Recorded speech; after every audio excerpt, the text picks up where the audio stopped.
Hi guys. Today I'll be starting with the climatology series, in which I'll be taking around 15 to 16 lectures maybe in order to finish the entire climatology's topics, the topics of climatology. तो इसमें ये किस किस को beneficial रहेगा?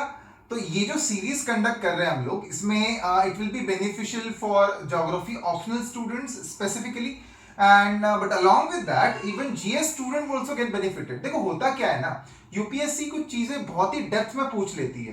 तो अब मैं ज्योग्राफी ऑप्शनल के तरीके से पढ़ाऊंगा, तो उसमें मैं कुछ कंसेप्ट है जैसे मॉनसून की कंसेप्ट हो गई, या फिर एल नीनो, ला नीना, एटमॉस्फेरिक सर्कुलेशन, ये सारी कॉन्सेप्ट पढ़ाते वक्त मैं काफी डिटेल में उनको एक्सप्लेन करूंगा यहाँ पे.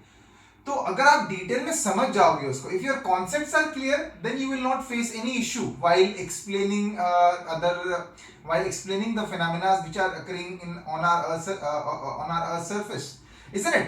तो ये जो लेक्चर है ये जीएस ज्योग्राफी स्टूडेंट के लिए भी उतना ही उपयोगी है जितना ज्योग्राफी ऑप्शनल स्टूडेंट्स के लिए. ठीक है. The first topic which we are going to discuss over here, that is geographic coordinate system. अब ये ज्योग्राफिक कोऑर्डिनेट सिस्टम होता क्या है? आपने अर्थ पे जो ग्लोब देखते हो आप, तो ग्लोब पे आपने देखा होगा कि कुछ वर्टिकल लाइंस होती है और कुछ हॉरिजॉन्टल लाइंस होती है ना. तो ये होती है coordinates basically. These are the virtual lines which are present over the earth surface. These virtual lines are basically, the vertical lines are called as latitudes, while the horizontal lines are called as longitudes.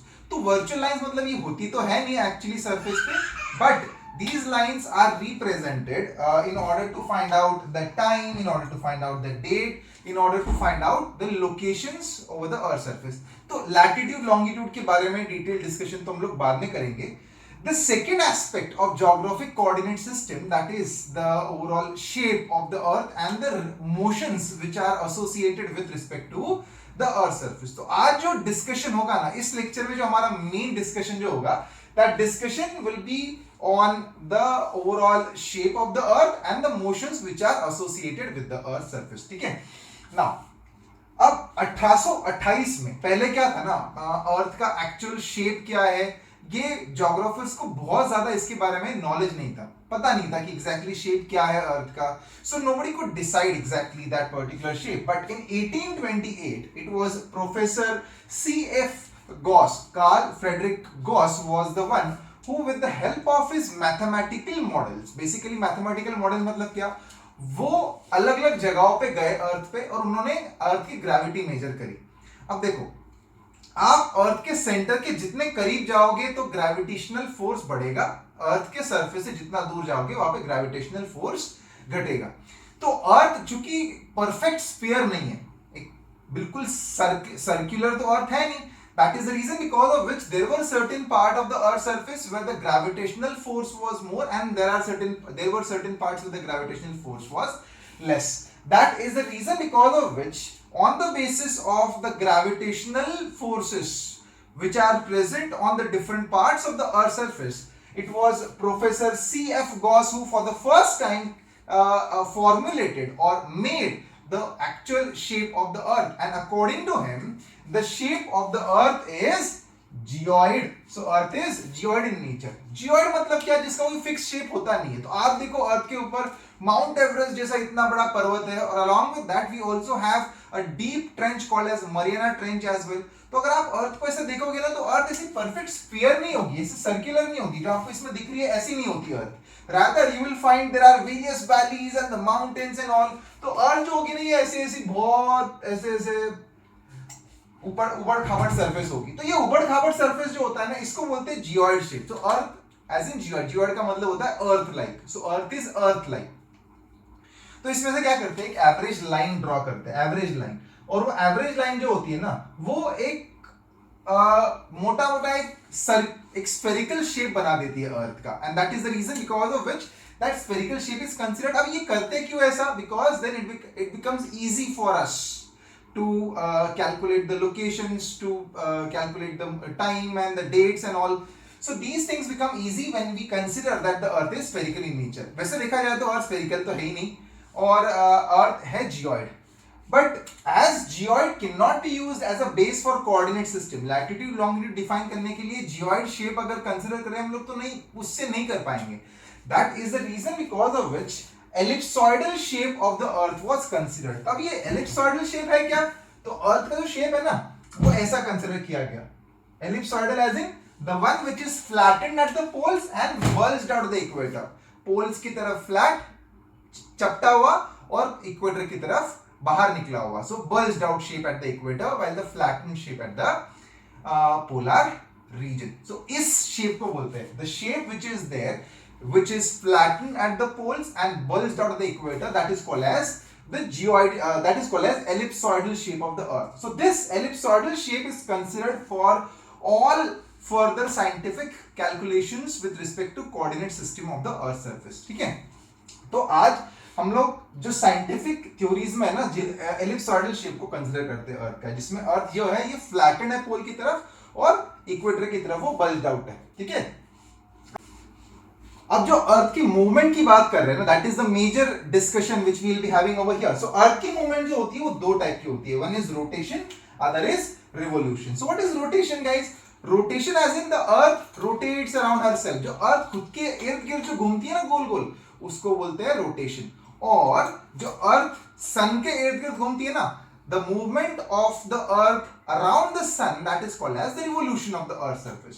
So there are two types of motions of the earth. One is the rotation and second is the revolution. Both are going on simultaneously. ऐसा नहीं है कि पहले rotation हो रही फिर revolution हो रहा है, या फिर पहले रिवोल्यूशन हो रही फिर रोटेशन हो रहा है. ऐसा नहीं होता, दोनों साथ में चल रही है. रिवोल्यूशन भी हो रहा है, उसके साथ साथ अर्थ की रोटेशन भी हो रही है. It takes 24 hours for the earth surface to complete one rotation. 24 घंटे लगते हैं. While for one revolution to take place, it takes 365.4 days, as in 365 point quarter of the day. But हम लोग तो एक साल में भाई सिर्फ 365 डेज ही कंसिडर करते हैं. तो इसका मतलब क्या? अब वो 0.4 जो होता है ना, वो हम लोग ऐड नहीं करते हर साल. हम क्या करते हैं, 365 डेज का एक साल मान लेते हैं, और जो 0.4 होता है ना, जो 0.4 होता है जिसमें 6 घंटे होते हैं, वो 6 घंटे हम लोग अगले साल में उसको अक्यूमुलेट करते हैं. कितने सालों तक? 4 साल तक. क्यों? क्योंकि 4 बार जब आप 6 तो 6 4 जा 24, तो 24 आवर्स का टाइम अक्यूमुलेट हो गया. तो हर 4 साल के बाद हम लोग एक दिन ऐड कर देते हैं. तो 365 365 365 365 366, तो 366 डेज. हर 4 साल के बाद 366 डेज का साल होता है. तो उसमें एक दिन जो एक्स्ट्रा होता है वो 29th of February होता है, तो उसको लीप ईयर बोलते हैं. ठीक है, that is called as leap year. So earth has two types of movement, rotation and revolution. What happens because of rotation? Rotation leads to day and night. Rotation leads to day and night. So when earth is rotating, when the earth is rotating, तो भाई देखो earth rotate कर रही है तो सन तो उसी की जगह पर है यहाँ पे, और अर्थ रोटेट कर रही है. अर्थ कहां से कहां रोटेट करती है? अर्थ जो है ना वो वेस्ट टू ईस्ट रोटेट करती है, मतलब यहां से यहां की तरफ. So west to east, movement of the earth is from west to east. कई बार स्टूडेंट ये क्वेश्चन पूछते हैं कि सर वेस्ट ईस्ट नॉर्थ कैसे डिफाइन करते हैं? तो देखो हमेशा हम बोलते हैं ना नॉर्थ पोल साउथ पोल, तो इसका मतलब जो ऊपर की तरफ है वर्टिकल लाइन ऊपर की तरफ, that is north, while south as in downward line south. While अब नॉर्थ के राइट में जो होता है वो होता है ईस्ट, और नॉर्थ के लेफ्ट में होता है उधर west. So earth is moving from west to east. As Earth is moving from west to east, so we feel as if, देखो हम लोग भी तो अर्थ के ऊपर ही खड़े हैं, so we feel as if the sun is going from east to west. तो होता है ना, हमें हमेशा दिखता है कि sun rises in the east and sets in the west.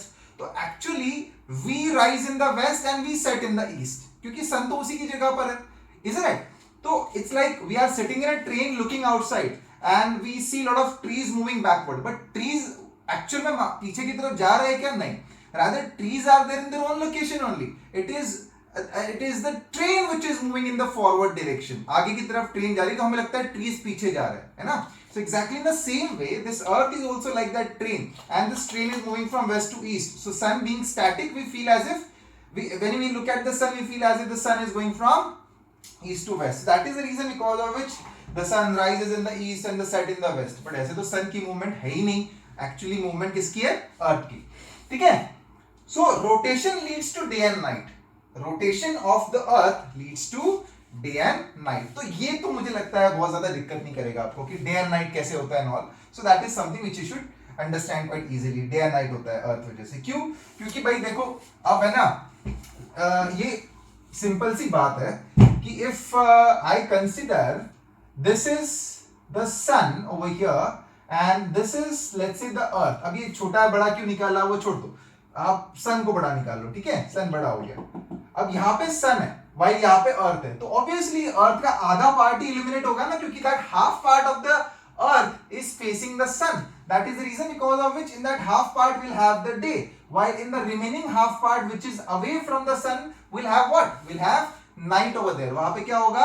वहां पे होगी रात। While at the half part will have day, half part will have night. अब जब अर्थ घूम रही है तो भाई अर्थ का लेट्स सपोज आप किसी अर्थ के एक ही पार्ट पे खड़े हो, आप अर्थ के किसी पार्ट पे खड़े हो और आप घूम रहे हो, आप भी तो अर्थ के साथ घूम रहे हो, तो आप दिन के एरिया में भी आओगे और रात वाले एरिया में भी आओगे। So during entire 24 hours of rotation, for half of the time you will be there in the day part or approximately in the half of the time you will be there in the night part. इसी तरीके से रात और दिन होता है because of the rotation, right?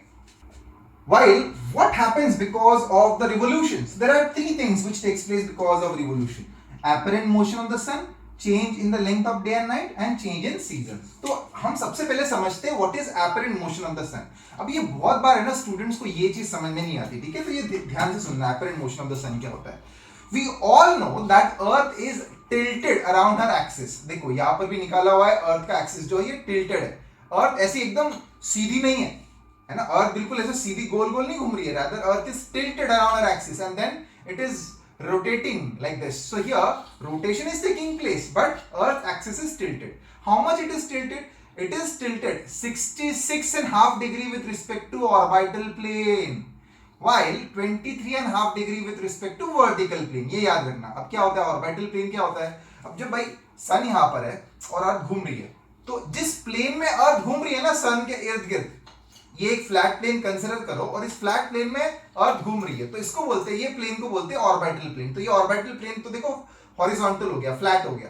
अब इस हॉरिजॉन्टल प्लेन के हिसाब से जो एंगल अर्थ का एक्सिस, ये वाला एक्सिस जो है जिस एक्सिस के इर्द गिर्द अर्थ घूम रही है, तो ये एक्सिस जो एंगल बनाएगा इस हॉरिजॉन्टल सरफेस से, उसको वो है कितना 66.5 डिग्री।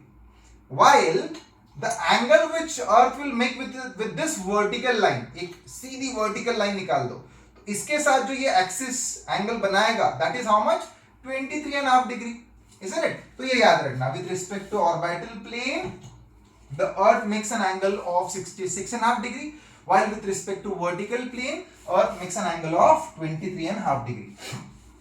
अब ये समझो apparent motion of the sun होता क्या है। देखो apparent motion of the sun का मतलब होता है कि भाई हमें लगता है कि सन मूव कर रहा है but it is not the sun which is moving, rather we are moving. How?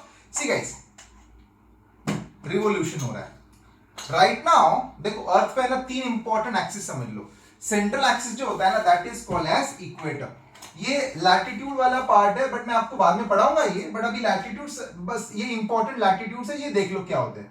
If this is the earth then this central line is called as equator.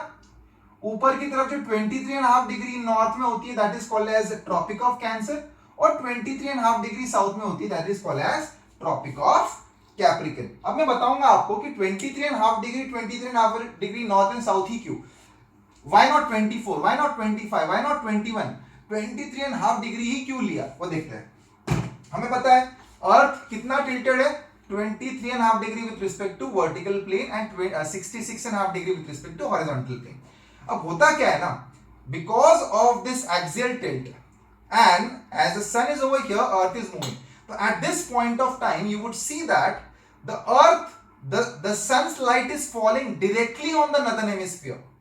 Sons light is directly falling on the northern hemisphere. Equator के जो north में होता है वो होता है northern hemisphere, equator के south में होता है वो सदर्न हेमिस्फीयर। सो नदर्न हेमिस्फीयर पे डायरेक्ट लाइट आ रही है, अब अर्थ रोटेट कर रही है, तो नदर्न हेमिस्फीयर पे कहां पे पहले देख लो, यहाँ पे कहां पे, तो भाई वो होता है 23.5 डिग्री नॉर्थ पे जो होता है ना, वहां पे अगर आप खड़े रहोगे तो सीधा लाइट आपके माथे पे आएगी एग्जैक्टली वर्टिकल, तो दैट इज 23.5 डिग्री। वहां तक ही क्यों, क्योंकि अर्थ का एक्सिस जो है ना वो 23.5 डिग्री टिल्टेड है, इसलिए अगर वो 24 डिग्री टिल्टेड होता तो वो सन की लाइट जो होती वो 24 डिग्री पे डायरेक्ट वर्टिकल आती। ठीक है, समझ में आ रहा है आपको? तो because of the tilt of the earth this is happening. So because of the tilt of the earth, sun's light is directly falling at 23.5 degree north latitude. तो उसको नाम दे दिया हमने ट्रॉपिक ऑफ कैंसर. ठीक है, now sun is moving like, earth is moving like this, earth comes over here. अब ये जो सामने आ जाती है अर्थ, ठीक है, तो क्या होगा, earth sun's light will fall directly at the equator, directly at equator. ठीक है, when this earth will move over here. अब देखो क्या हुआ, अर्थ southern hemisphere is now the sun's light is directly falling on the southern hemisphere. तो मतलब कहां पे 23.5 डिग्री साउथ, उसको हम लोग बोलेंगे tropic of Capricorn. And again the earth comes over here and then sunlight will fall directly over equator. तो देखो हुआ क्या, tropic of Cancer, equator, tropic of Capricorn, equator, tropic of Cancer, equator, tropic of Capricorn, equator. तो हुआ क्या यहाँ पे, we feel as if sun is moving from tropic of cancer to equator to tropic of capricorn to equator once again. So this continuous apparent movement of the sun from tropic of cancer to equator to capricorn once again to equator, this is called as, इसको क्या बोलते हैं, this is called as apparent motion of the sun. It is because of this apparent motion of the sun we experience winter, summer and all those things. We'll see how. तो apparent motion of the sun समझ में आया आपको. Second is change in the length of day and night. Change in length of day and night. अब ये चीज जो है ये बहुत इंपॉर्टेंट है, change in length of day and night. ये हटा देता हूं मैं अभी.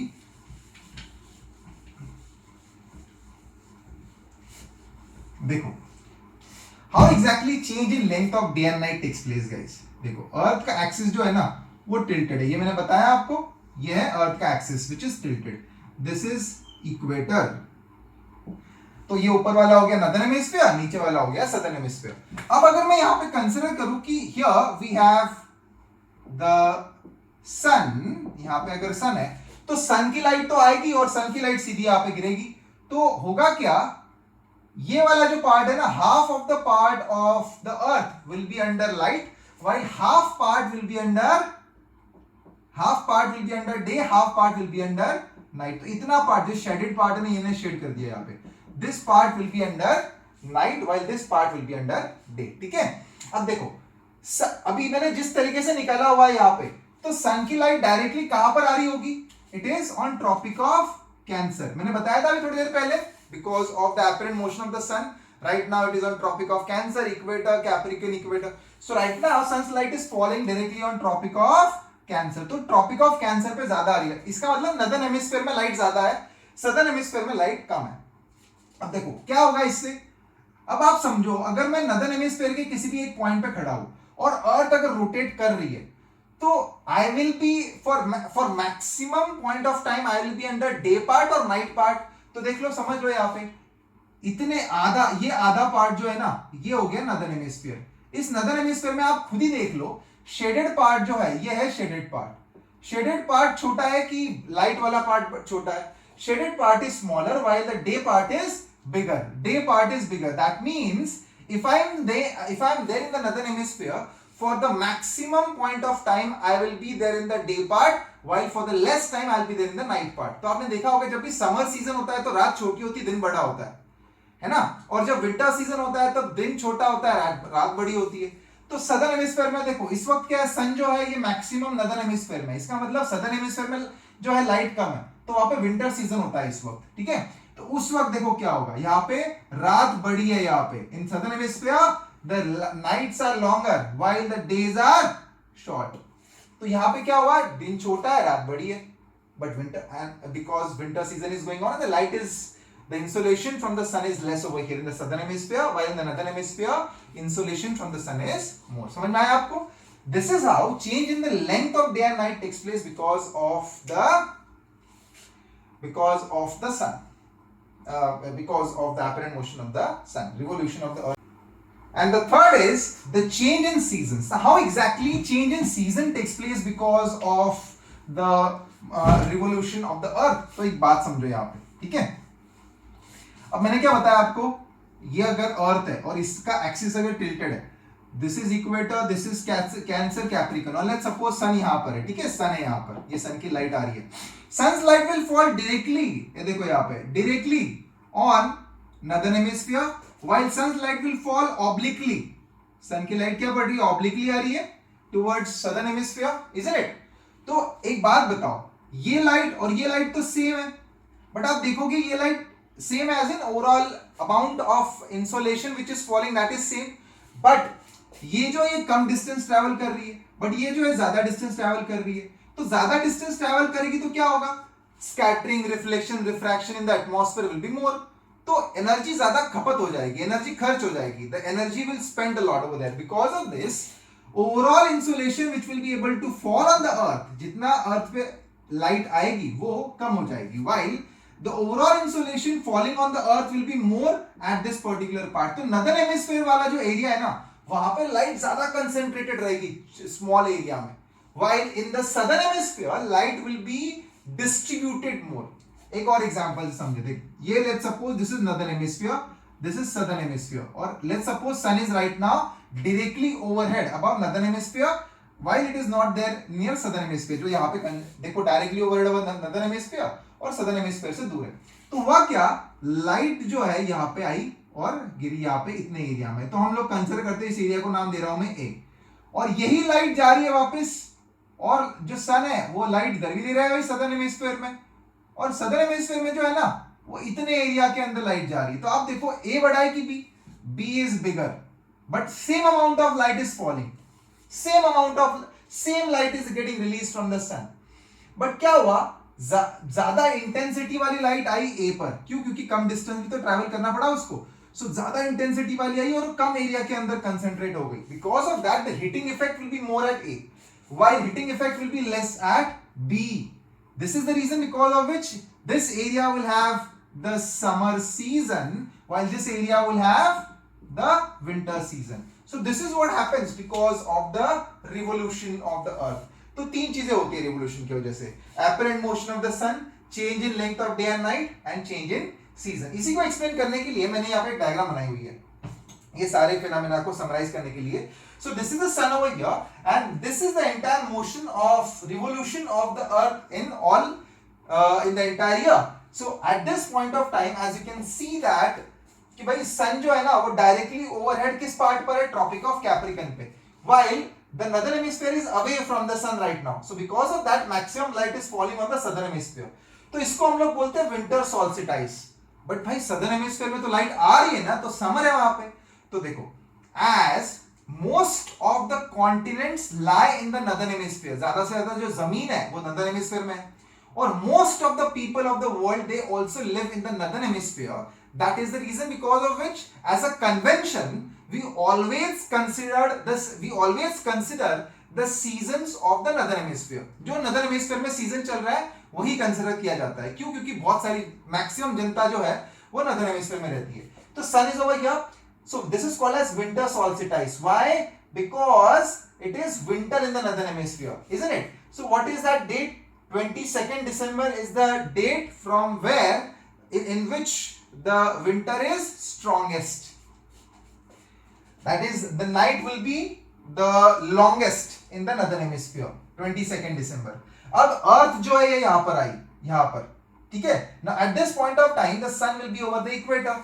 इसको बोलते हैं वर्नल इक्विनॉक्स। विंटर के बाद और समर से पहले वर्नल इक्विनॉक्स होता है, याद रखना, ये स्प्रिंग वाला टाइम है। In the vernal equinox as the sun is directly overhead above equator, तो लाइट जो होगी वो इक्वल डिस्ट्रीब्यूट होगी both northern hemisphere and southern hemisphere में। So equal day equal night वाला पार्ट माना जाता है इसको, ठीक है।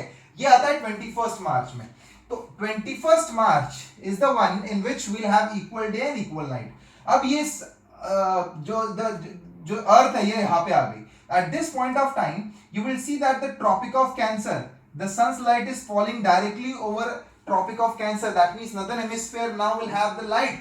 That is called as summer solstice, which will come out 21st June. And the sun, when it will come on the equator once again, यहाँ पे वही वो same condition यहाँ पर होती है. It is just that ये समर के पहले होती है, ये समर के बाद होती है, तो इसको बोलते हैं ऑटम। जो समर के बाद होता है और विंटर से पहले आता है उसको बोलते हैं autumn, and that is called as autumnal equinox. उस वक्त भी इक्वल डे इक्वल नाइट होता है, मोर और less that comes on 23rd September. So this is the entire movement of the earth, revolution of the earth. Okay, so we have seen two things, rotation of the earth and revolution of the earth. ठीक है. Now there was one person. अब देखो इतनी climate change की बातें चलती है. You must have seen that various theories are being given कि भाई what are the reasons for the climate change to occur over the earth surface. क्या क्या रीजन हो सकते हैं उसके. तो बहुत सारी चीजें बोली जाती है, गैसेस के रिलीज करने की वजह से और खेतों के वजह से. There are so many factories की वजह से. There are so many reasons which we give for the climate change, right. There was one person, his name was Milankovitch. According to him, there are certain natural reasons as well for the climate change to happen. उसका बोलना था कि man-made reasons के अलावा natural reasons भी होते हैं जो climate change होने के लिए. तो क्या natural reasons है? उसने बोला eccentricity, axial tilt और precision. ये तीन चीज है. सिंपल तरीके से समझते हैं इसको. भाई eccentricity मतलब क्या? मैंने आपको क्या बोला? Earth is revolving around the Earth is revolving around the sun. तो ये sun है यहाँ पे. तो अर्थ जो है ना वो ऐसे रिवॉल्व कर रही है. जो अर्थ का ऑर्बिटल मोशन है ना वो ऐसा है. It is elliptical. जो यहाँ पे बड़ा होता है, यहाँ पे छोटा है, दैट इज इलिप्टिकल शेप. ठीक है. This longest distance of the earth from the sun is called as aphelion, while the shortest distance is called as perihelion. Remember this. अभी जो इलिप्टिकल पाथ जो है ना वो कंटिन्यूअसली चेंज होती रहती है for the cycle of 1 lakh years. 1 lakh years की साइकिल में कंटिन्यूअसली वो चेंज होता रहता है. कंटिन्यूअसली मतलब अगर ये शेप है उसकी अभी, तो इसको वापस इसी शेप में आने के लिए कितना साल लगेगा? 1 लाख साल लगेगा. तो 1 लाख साल की साइकिल है वो. तो उसमें जो इसेंट्रिसिटी है वो ऑलमोस्ट स्फेरिकल से इलिप्टिकल, मैक्सिमम इलिप्टिकल, इसमें कंटिन्यूअसली उसकी शेप जो होती है अर्थ के मूवमेंट की चेंज होती रहती है. So at that point of time when the earth is moving in the maximum elliptical shape, at that point of time the temperature is less, while when the earth is moving in the least elliptical shape, उस वक्त क्या होगा? earth जो है ये sun के ज्यादा करीब होगा. that is the reason because of which temperature increases. उसको बोलते हैं, this is called as eccentricity. second is axial tilt. अभी हमने देखा earth जो है वो कितना tilted है? 23.5 degree with respect to vertical plane, isn't it? अब ये जो tilt है ना, according to Milankovitch, this tilt keep changing from 22.1 to 24.2. इतने एंगल में वो कंटिन्यूअसली चेंज होते रहता है. When this angle changes, कितने ईयर की साइकिल में चेंज होता है वो? अराउंड 41,000 ईयर्स की साइकिल होती है वो, जिसमें वो एंगल कंटिन्यूअसली चेंज होते रहता है. When this angle changes, the temperature also increases or decreases accordingly. तो अगर भाई एंगल अगर ज्यादा टिल्ट हो गया, मतलब 23.5 से ज्यादा हो गया, 24 की तरफ जा रहा है, इसका मतलब जो पोल है वो सन की तरफ ज्यादा झुक रहा है, इसका मतलब हीटिंग इफेक्ट विल बी मोर. और अगर कम हो रहा है तो heating effect will be less. ठीक है. एंड प्रिसीजन क्या होता है? द अर्थ की वॉबलिंग. तो हमने वो जो लट्टू घुमाया ना बचपन में, वो जो उसको रस्सी लगाते थे और ऐसे फेंकते थे तो वो ऐसे ऐसे घूमता नहीं था, उसको हाथ में लेके भी तो आप शो ऑफ करते थे, है ना. So the same thing, even the same thing happens with the earth. So when the earth this rotates, it वॉबल्स. वो ऐसे लट्टू की तरह ऐसे वॉबल होती है. How much is the cycle again for this one? It is around 26,000 years. एक vowel complete होने के लिए जो है ना, एक वॉबल मतलब एक शेप वाले वॉबल में वापस आने के लिए उसको 26,000 ईयर्स लगते हैं. So because of this wobbling also, which is also called as precision, because of this precision also the climatic changes fluctuates, or this climatic temperature, the temperature of the earth surface fluctuates over the earth surface. So these are the three things which were explained by Milankovitch, and that is called as Milankovitch cycle. So this is it in the topic of rotation and revolution of the earth. अगले lecture में हम लोग latitude longitude के बारे में detail discussion करेंगे. ठीक है. Thank you.